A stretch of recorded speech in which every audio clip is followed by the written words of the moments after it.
Good evening. We have tonight the first pictures of the aftermath of the U.S. attack on that fleet of Chinese merchant vessels that had crossed into the total exclusion zone. The pictures you are seeing were shot from a Navy helicopter searching for survivors. There were none. Sonya Marshall at the White House. Is the president talking? Jim, no word from the president himself, but his press aide, Stan Oakley, gave an informal briefing.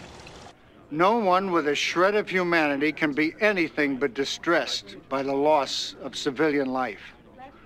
But we must make it quite clear. These vessels were entering an exclusion zone which was clearly identified to the Chinese leadership as an area within which any vessel could be attacked. We're investigating suggestions that the Chinese leadership deliberately failed to warn this fleet and allowed the ships to become sitting targets, a sacrifice for their own propaganda purposes.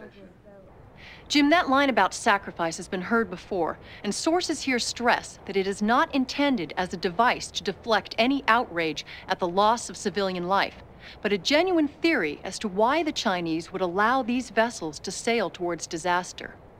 Sonya, the Chinese government clearly sees an opportunity with these pictures, a chance to perhaps divide the U.S. from its allies, who have until now supported the U.S. military's involvement in the Spratlys. Listen to the Chinese ambassador a few moments ago. The world can see clearly now the inhumane and vicious nature of this American government.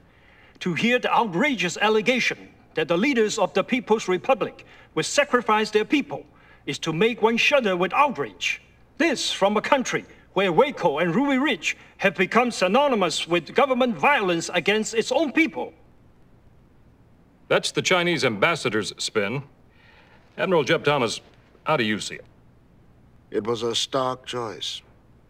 The United States could either let those vessels pass through the zone, allowing the Chinese forces to resupply and put up stronger resistance against our own fighting men and women, or they could sink those ships.